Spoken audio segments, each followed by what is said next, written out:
अस्सलाम वालेकुम जनाब, मैं हूं आपका अपने शेफ ज़ाकिर और मौजूद हूं आप सबके साथ अपने शो ज़ाकिर किचन को लेके। दो सफ़र हैं जनाब और दोनों देसी यानी कि हमारे और रूटीन के खाने जो रोज़मर्रा के घरों में बनाए जाते हैं। लेकिन एक जो पहला सफ़र है वो थोड़ा सा एनर्जी और ताकत और जो मौसम आ रहा है, क्योंकि अब विंटर शुरू होने वाला है पाकिस्तान में, बल्कि कई ऐसे इलाके तो हैं अपर हमारे पंजाब के और सरहदी इलाके जहाँ पे ठंड बहुत ज़्यादा बढ़ चुकी है और अब ये ठंड बहुत तेज़ी से नीचे की तरफ आएगी।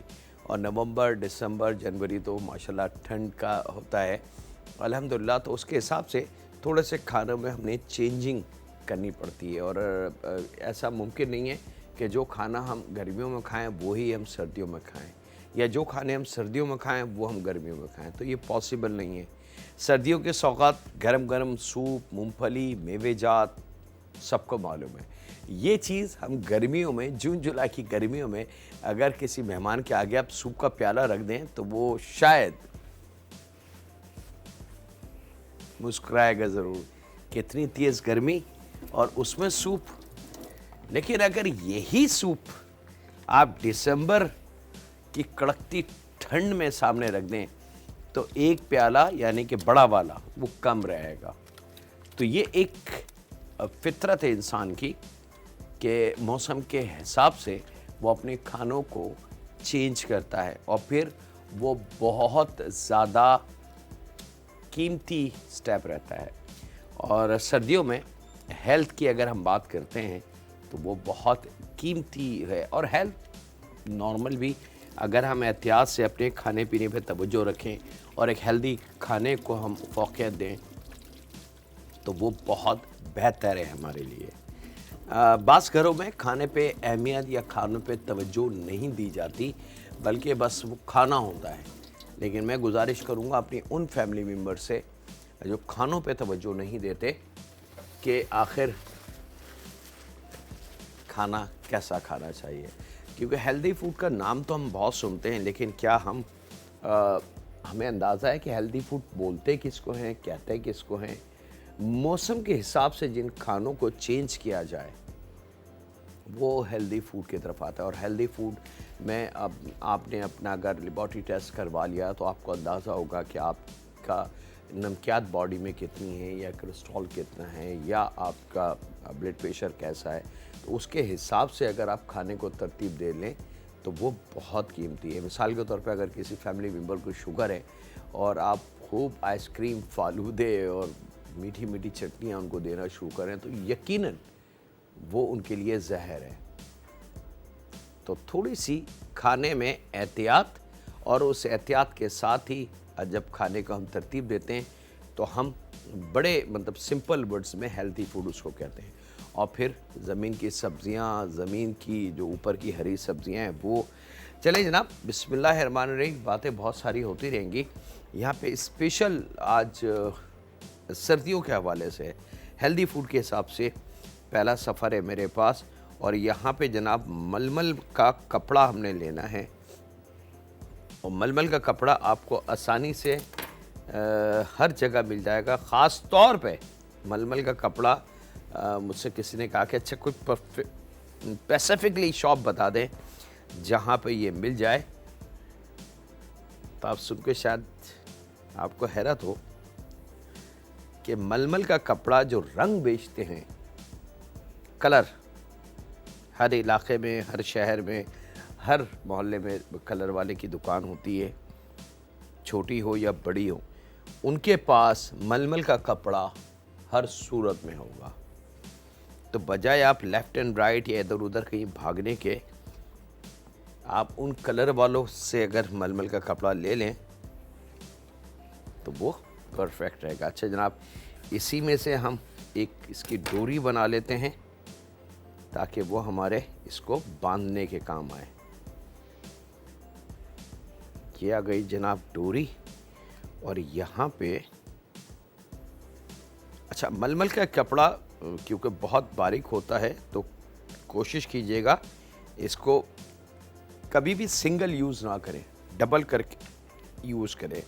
यहाँ पे साबुत धनिया और साबुत सौंफ ना तो इसको कूटना है, ना पीसना है, ना पाउडर फॉर्म में लाना है, ख़ास तौर पे याद रखिए। और ना इसको भूनना है। बास लोग इसको भून के बड़ा वो समझते हैं कि जी बड़ा अच्छा हो गया। उस वक्त वाकई बहुत अच्छा होता है, क्योंकि जब ये भुन रहा होता है तो इसके अंदर की खुशबू निकल रही होती है। तो आप थोड़ा सा अगर जहन लगाएं कि जो खुशबू हवा में निकल रही है वो एक्चुअली ज़ाया हो रही है, अगर हम उसी खुशबू को कैद करके अपने खाने में लॉक कर दें तो यकीनन हमारा खाना खुशबूदार बनेगा। बस छोटी सी लॉजिकल बात है, अगर समझने वालों की समझ में आ जाए कि एक मसाले को जब हम भूनते हैं तो उसमें से खुशबू निकलती है और हम कहते हैं वाह मज़ेदार खुशबू हो गई। मैं बिल्कुल मानता हूँ, लेकिन वो खुशबू हवा में तहलील होके ज़ाया हो गई। चले जनाब, लगभग 1.5 टेबल स्पून के बराबर सौंफ और 1 टेबल स्पून साबुत धनिया, इसकी हमने पोटली बनानी है। और पोटली थोड़ी सी हमने लूज़ बनानी है, याद रखिएगा। मैं भी पोटली को कंप्लीट करके आपको दिखा दूं कि इस तरीके से लूज़ होनी चाहिए पोटली।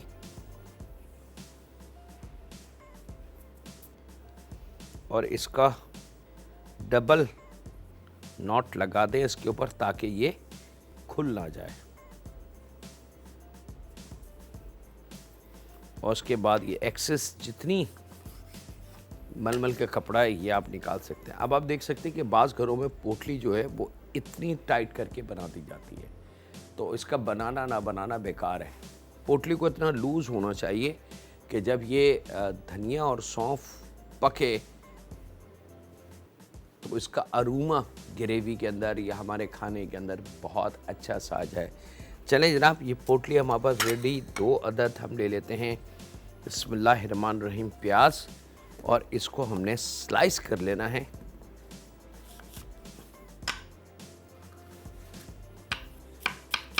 बारीक।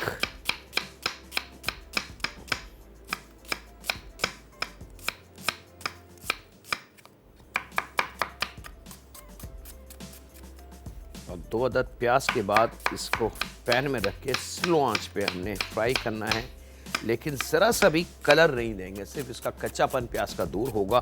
और जब प्याज का कच्चापन दूर हो जाता है यानी कि तुर्श जाएगा, तो फिर इसके अंदर एक कुदरती जो मिठास होती है प्याज की वो आ जाती है, और वही एक जायका है जो बाकी मसालों के साथ मिलके हमारे खाने को बहुत लजीज और मज़ेदार बना देता है।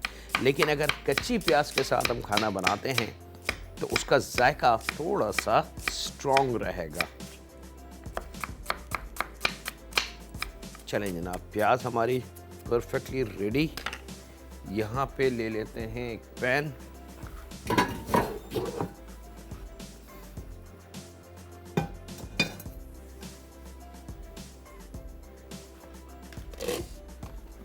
और यहाँ पे गोल्डन सन कुकिंग ऑयल 1/4 कप के लगभग।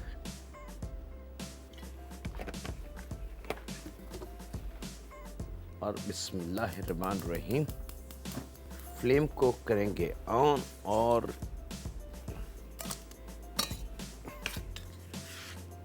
ये जो है दोनों प्याज इसमें शामिल कर दिए। चलिए जनाब, अब इसको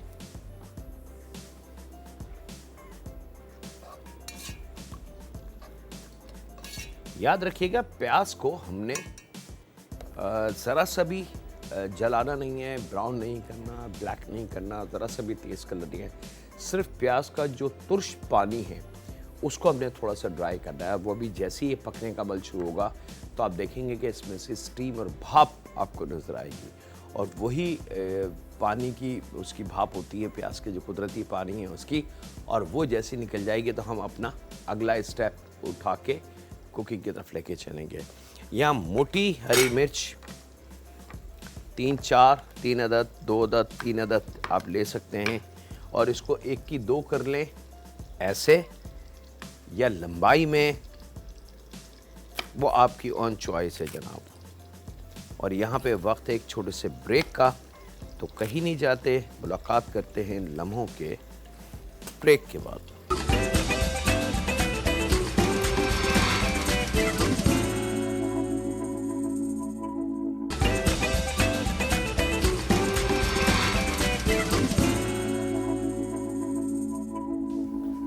वेलकम बैक जनाब। ब्रेक से वापस। आज प्याज जब थोड़ी सी पक जाए, नरम हो जाए, तो वो जो पोटली अभी हमने सौंफ और धनिया की बनाई है वो इसमें शामिल कर देंगे।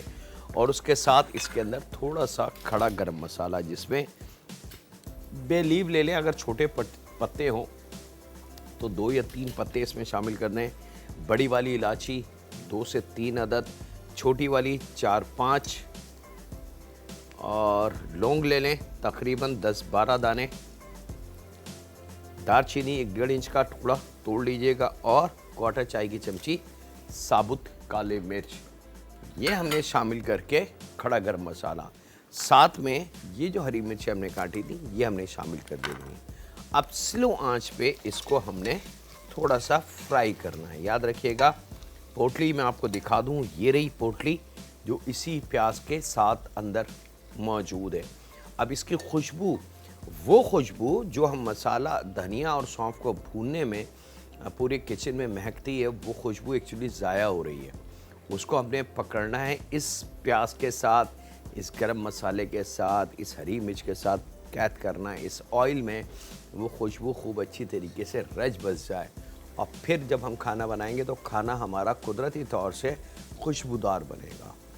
एडिशनल कोई छुपी हुई चीज़ या कोई मैजिक पाउडर इसमें शामिल नहीं होता। सिर्फ ये छोटी छोटी सी ट्रिक्स होती हैं, जिन ट्रिक्स का हम इस्तेमाल करके अपने खाने को लजीज और खुशबूदार बना सकते हैं। और ये कहा जाता है जनाब, जिस खाने की खुशबू अच्छी होगी वो यकीनन लजीज होगा, क्योंकि बनाने वाले ने उसकी खुशबू का बहुत ज़्यादा ख्याल रखा है। तो इसका मतलब है उसका जायका बहुत शानदार होगा। अब यहाँ पे थोड़ा सा आपको एक खुशबू, एक सौंफ की, धनिए की, खड़े गरम मसाले की, हरी मिर्च के साथ प्याज के खुशबू, मिली जुली खुशबू आपके पूरे किचन में मौजूद होगी। और यही वो ट्रिक है जिसको हम लॉक करना चाहते हैं अपनी राइस के साथ। ठीक है, अब यहाँ पे हमने इसके अंदर पानी लेके आना है 1.25 से 1.5 गिलास के बराबर। 1.25 से 1.5 गिलास पानी हम इसमें शामिल करेंगे। हमारे पास जो राइस है वो तकरीबन 400 ग्राम्स के बराबर है। आप हाफ केजी तक राइस का इस्तेमाल कर सकते हैं, लेकिन पानी को ज़रूर चेक कर लीजिएगा। क्यों?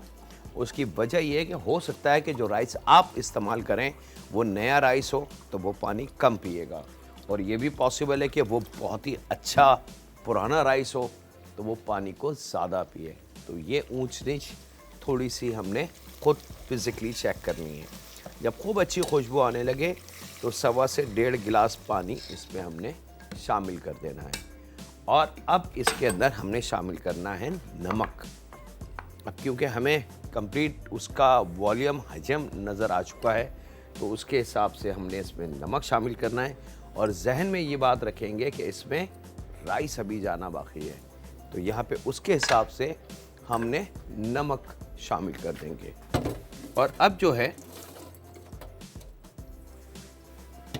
राइस हमारे पास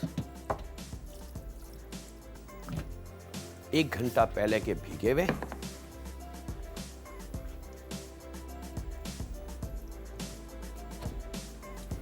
चलें जरा। अब जब तक हमने राइस इसमें शामिल नहीं करना, जब तक ये थोड़ा सा यखनी जिसको हम कहेंगे पक ना जाए। अच्छा, अगर इसी में आपने मीट शामिल करना है, ये चिकन, मटन, बीफ, वो इस स्टेज पे जब हमने प्याज और खड़ा गरम मसाला भूना था उस वक्त वो शामिल कर दें और उसकी भुनाई करें। बाकी तमाम पैटर्न सेम है। पानी शामिल कर दें, चूल्हे को दम पे रख दें, यानी कि स्लो आंच पे कर दें, और इसको गोश्त गलने तक पकाएं। तो वो जो यखनी की बात होती है, यखनी बिरयानी, यखनी पुलाव, यखनी के राइस, वो यखनी आपकी तैयार हो जाएगी। सिंपल।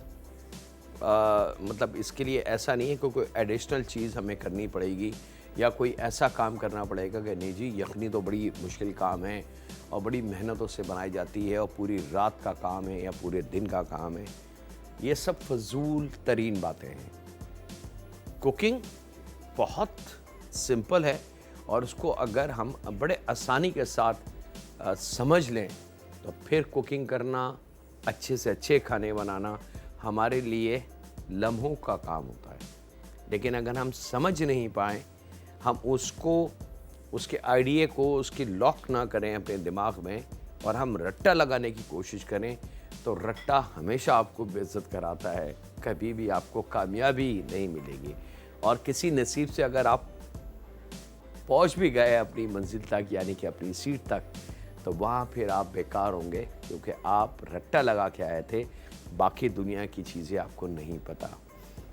यहाँ पे अब बड़ी स्लो आंच पे, और इसको ज़रा सा भी जल्दबाजी आपने नहीं करनी कि जी हम इसको तेज़ आंच पे कर लें तो ये फ़ौरन पकना शुरू हो जाए। उससे नुकसान ये होगा कि पानी ड्राई होने लगेगा, और जो मसाला इसमें मौजूद है, खड़ा गरम मसाला, साबुत सौंफ और साबुत धनिया, उसको मौका नहीं मिलेगा अपना अरोमा रिलीज़ करने का।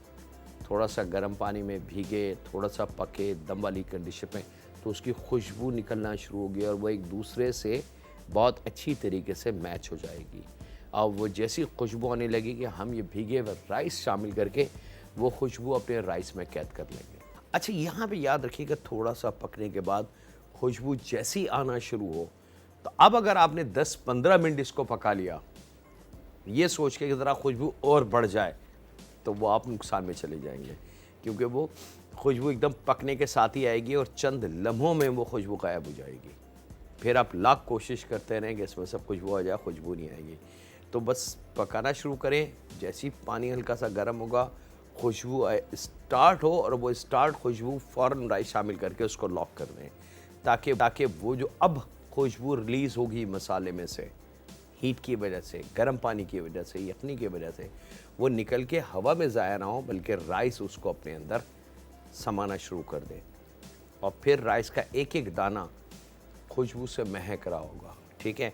अच्छा, बाज़ लोग इसके अंदर, ये तो खैर सादा है बगैर मीट के, लेकिन बाज़ लोग इसके अंदर कुछ हड्डियाँ शामिल कर देते हैं, बकरे की जॉइंट या नलियाँ या इस किस्म की, तो वो भी आप कर सकते हैं यखनी को थोड़ा सा स्ट्रांग और ताकतवर बनाने के लिए।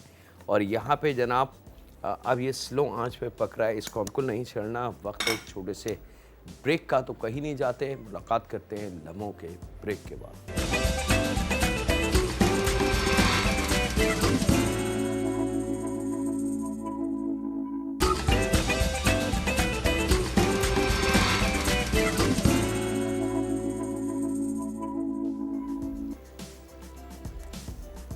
वेलकम बैक जनाब, ब्रेक से वापस आ चुके हैं। यहाँ राइस को इस स्टेज पे आपने चेक करना है कि वो राइस नया है या पुराना है। याद रखिएगा, राइस फूल के ऊपर आ जाएगा, 3 कनी या 4 कनी बन जाएगी, और पानी के बुलबुले यानी कि बबल्स रहने चाहिए उसमें।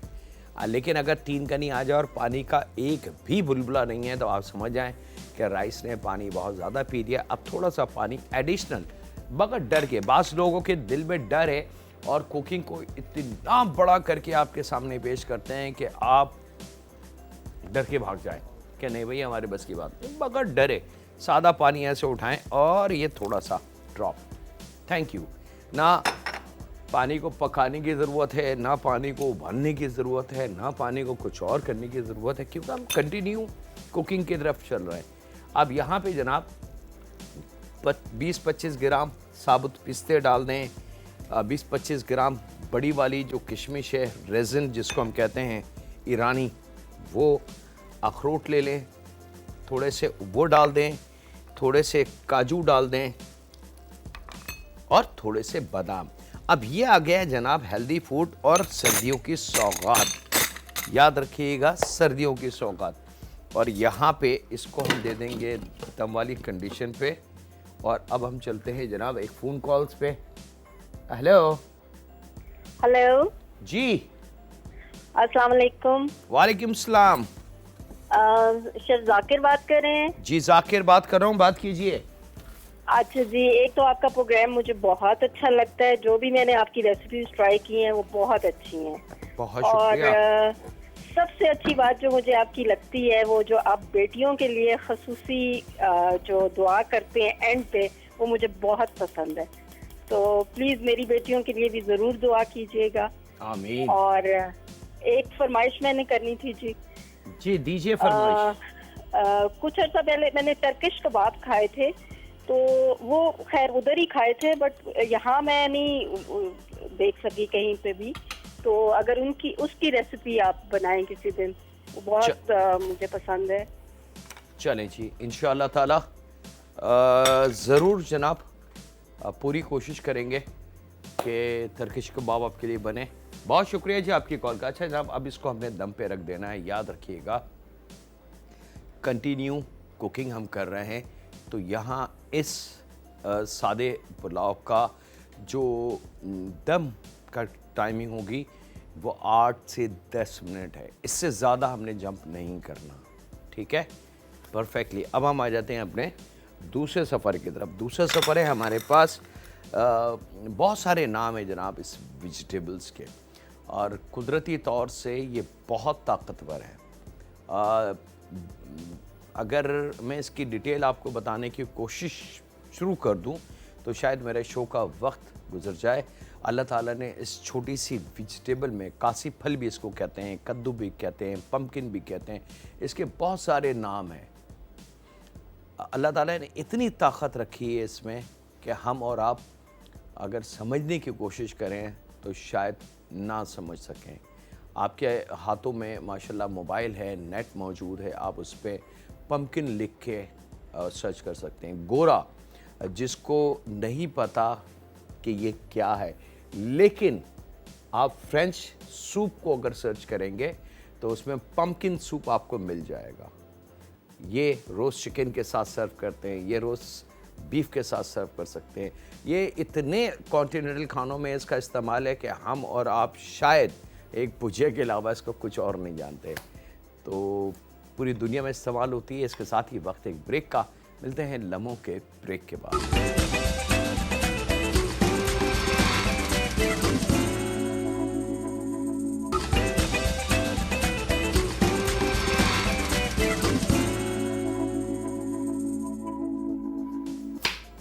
वेलकम बैक जनाब, ब्रेक से वापस आ चुके हैं। यहाँ पे पम्पकिन की बात हो रही थी जनाब, और पूरी दुनिया में इसका इस्तेमाल है, और शायद ही कोई मुल्क हो, जहाँ तक मुझ जैसे नाचीज़ की थोड़ी सी इल्म या इंफॉर्मेशन मेरे पास है, कि दुनिया का शायद ही कोई मुल्क हो जहाँ पे पम्पकिन का इस्तेमाल ना हो। दुनिया के हर मुल्क में इसका इस्तेमाल है, और इतने इसके स्टाइल हैं, इतने तरीके से ये इस्तेमाल होता है कि हम और आप तसव्वुर नहीं कर सकते। कुछ ऐसे भी मुल्क हैं जहाँ इसका सिर्फ सॉस बनता है, ड्रेसिंग जिसको हम कहते हैं, और वो सैलेड और बहुत सारी चीज़ों के साथ खाई जाती है। जैसे हम चटनी बना लेते हैं हरे धनिया, पुदीने और लहसुन की, या आलू बुखारे की चटनी बना लेते हैं, या केरी की चटनी बना लेते हैं। बहुत सारे मुल्कों में इसको एज ए सॉस का भी इस्तेमाल किया जाता है। सूप बनता है, मैन कोर्स बनती है, इसकी रोस्टिंग होती है, इसके मीठे बनते हैं, इसकी पुडिंग बनती है, इसकी आइसक्रीम बनती है। इसका मतलब मैंने आपको कहा ना कि जब आप इसको सर्च करेंगे तो आप पढ़ के आपको हैरत होगी कि ये तो एक आम सी सब्ज़ी है, हम तो इसको बनाते ही नहीं हैं, ख़रीदते ही नहीं हैं, खाते नहीं हैं। साल में एक आध दफ़ा अगर घर में बन जाए तो उस दिन घर में कोई खाना नहीं खाता है कि हम नहीं खा रहे। फिर जब आपको पता चलेगा कि ये क्या चीज़ है, तो मेरे ख़्याल से आपकी डिमांड होगी कि जी हर रोज़ ये ज़रूर हो दस्तरखान पे, या हफ्ते में 2 दफ़ा ज़रूर बननी चाहिए। ये इतनी कीमती वेजिटेबल है जनाब। अच्छा जनाब, इसको ला के आप छील लें बड़े साइज़ में, ये इस साइज़ का भी मिलता है, बड़े बड़े। आपने शायद टीवी पे, मूवी में, या बहुत सारे ऐसे उसमें हैलोवीन का एक कल्चर है पूरी दुनिया में, हैलोवीन के नाम से होता है।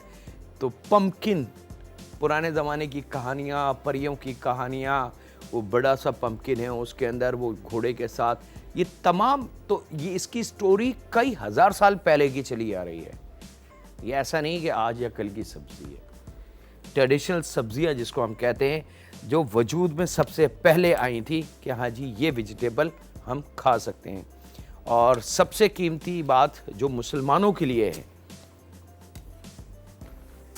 वो ये कि ये हमारे प्यारे नबी को बड़ी पसंद थी, ये और लौकी बहुत पसंद थी।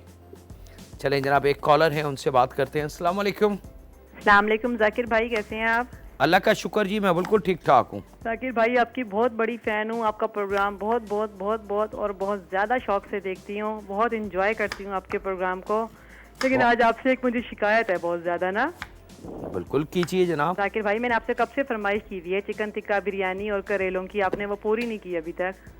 अल्लाह अकबर। अच्छा जी, करेले तो बहुत दफ़ा बन चुके हैं, बहुत लेकिन दफ़ा जब से मैंने फरमाइश की जाकिर भाई उसके बाद से आपने एक दफ़ा नहीं, भी नहीं अब बनाया। पॉसिबल है कि आपसे शो अगर मिस हो जाए। मैं बहुत से देखती हूँ जाकिर भाई, बहुत पाबंदी से। अच्छा, मैं आप एक काम करें कि मेरा पेज है फेसबुक पे जाकिर किचन्स के नाम से, एक दफ़ा उसको सर्च कर लें। उसमें 3-4 करेले की डिटेल्स सफ़र मौजूद हैं, और अगर ना मिले तो फिर मुझे कॉल कीजिएगा, मैं दोबारा उसको आपके लिए तरतीब दे दूँगा। क्योंकि होता ये कि जो चीज़ बन जाती है तो उसको बड़ा अरसे बाद अगर कोई बहुत ज़्यादा फरमाइश हो तो फिर हम उसको रिपीट की तरफ लेके आते हैं। बहरहाल आपकी फरमाइश को हमने नोट कर लिया। राइस हमारे परफेक्टली रेडी हैं जनाब। चूल्हा बंद कर दें, इसके अलावा और कुछ भी नहीं करना है। यहाँ पे इसके हमने छोटे पीस काट लेने हैं, और यहाँ पे इसको काट के जनाब हम इसकी कुकिंग की तरफ चलेंगे।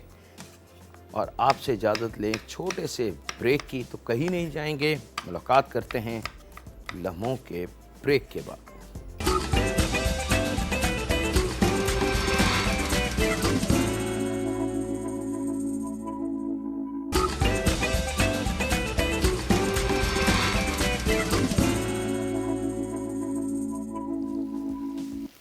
वेलकम बैक जनाब। ब्रेक से वापस आ चुके हैं। क्वार्टर कप हमने ऑयल लिया है गोल्डन सन, और उसमें 1 चाय की चमची लहसुन का पेस्ट शामिल करा है। क्योंकि टाइम मेरे हाथ से स्लिप हो रहा था, तो ये चीज़ मैंने करी। और उसके बाद वो जो हमने कासी फल काटा था वो शामिल कर दिया। अब थोड़ा सा उसको फ्राई करेंगे ताकि उसका जो एक कच्चापन, जो कुदरती पानी है, वो थोड़ा सा फ्राई होकर निकल जाए। और अब इसके अंदर हमने प्याज, 3 अदद मोटी हरी मिर्च, क्वार्टर गड्डी हरा धनिया, 2 अदद छिले हुए टमाटर छोटे काट के, ये तमाम चीज़ें एक साथ इसमें शामिल कर देनी है।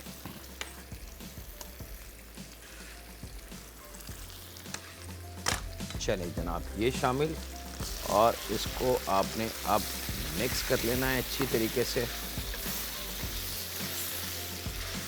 एक कॉलर है, उनसे बात करते हैं। अस्सलाम वालेकुम। वालेकुम सलाम। वालेकुम सलाम सर।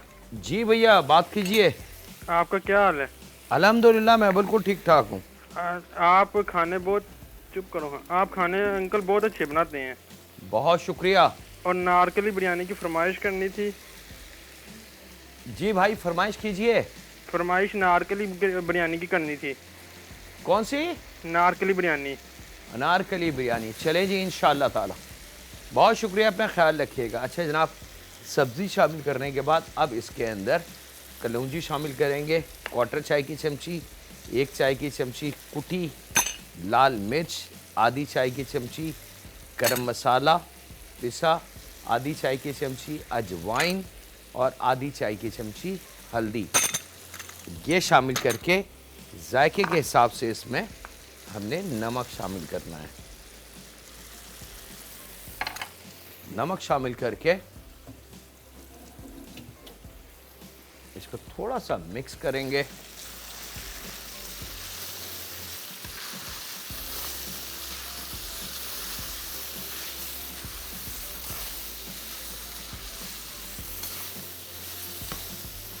ताकि मसाले की भुनाई मज़ेदार सी हो जाए। ये लीजिए जनाब, और बहुत थोड़ा सा पानी, समझ लें क्वार्टर कप के बराबर।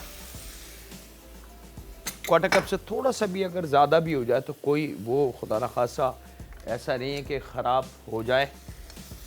अब इसको आपने ढक देना है ताकि जो थोड़ी बहुत कसर है, और ढकने के बाद आपने चूल्हे को स्लो कर देना है। ठीक है जी। और यहाँ हम आ जाते हैं अपनी राइस की तरफ। बिस्मिल्लाहिर्रहमानिर्रहीम।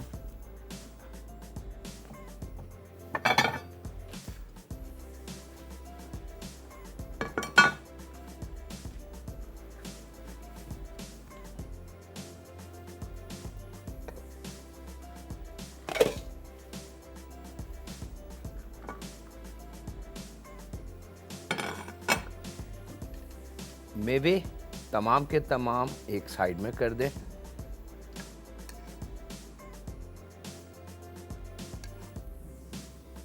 और उसके बाद आपने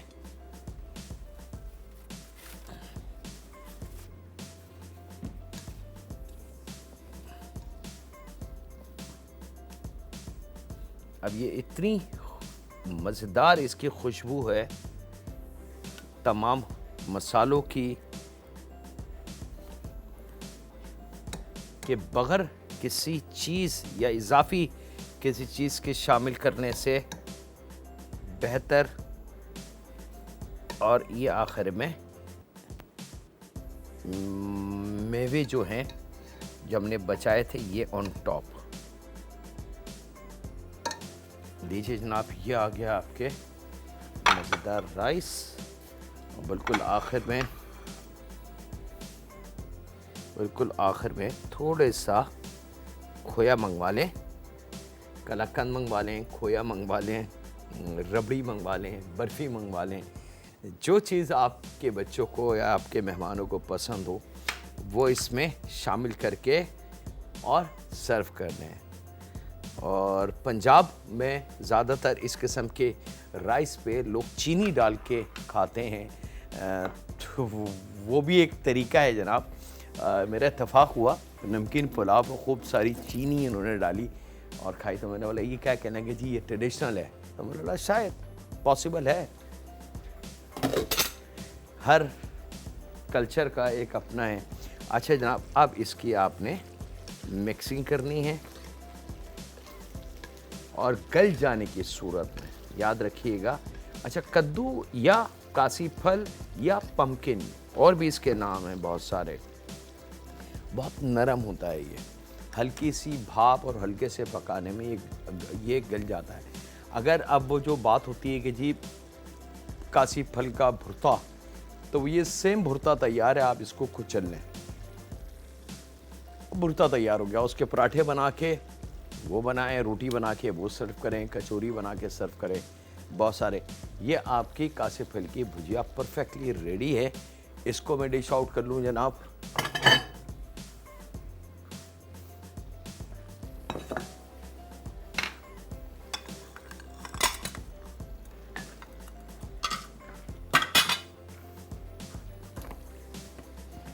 बिस्मिल्लाहिर्रहमानिर्रहीम। और ये आपकी तमाम चीज़ों का कलर, उसकी लुक आपके सामने है,